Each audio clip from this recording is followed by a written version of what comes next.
Scrolling করেই যাচ্ছেন কিন্তু কোনো ইউনিক ল্যাম্প পাচ্ছেন না, তাই না? সো আপনাদের জন্য আজকে একেবারে আপডেটেড কালেকশনের ল্যাম্প আমরা নিয়ে আসলাম। আমাদের এই ভিডিওতে আপনারা সব লেটেস্ট অ্যান্ড আপডেটেড কালেকশনের ল্যাম্প পেয়ে যাবেন, যেগুলোর কালার এবং ভ্যারিয়েশন প্রত্যেকটা থেকেই অনেক সুন্দর। এগুলো মেটালের উপরে করা, খুবই ইউনিক ডিজাইন। আমরা ওয়েভের মধ্যে এই ডিজাইনগুলো লঞ্চ করেছি, একটু গাছের লতা পাতার ডিজাইনের মতো একটু ওয়েভি ডিজাইনের ল্যাম্প এগুলা। চাইলে আবার আপনি একটা ফ্লাওয়ার ভাসও রাখতে পারবেন, এটা ডিফারেন্ট কালারও আছে, যেমন এখানে দুইটা শোপিস আপনি চাইলে রাখতে পারবেন।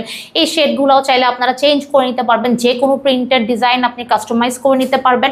এগুলো সম্পূর্ণ মেটালের উপরে করা এই ল্যাম্পগুলো, এবং মেটালের উপরে ডেকো পেইন্ট করা, এবং ইউনিক ডিজাইনের মধ্যে এরকম অসংখ্য ল্যাম্প আমাদের আছে। আবার একটু গর্জিয়াস চাইলে এই ল্যাম্পটা আপনারা নিতে পারবেন, এই ফ্লাওয়ার বাসগুলো আপনারা কাস্টমাইজ করে নিতে পারবেন। জাস্ট ওয়াও, মানে এত সুন্দর ল্যাম্প এগুলো বাজেটে আপনি কম বাজেটের মধ্যে নিতে পারবেন, প্রাইস খুবই রিজনেবল। সো রিজনেবল প্রাইসের মধ্যে যারা ল্যাম্প চাচ্ছেন তারা দেরি না করে এখান থেকে স্ক্রিনশট নিয়ে অর্ডার করে ফেলুন স্ক্রিনের নাম্বারে।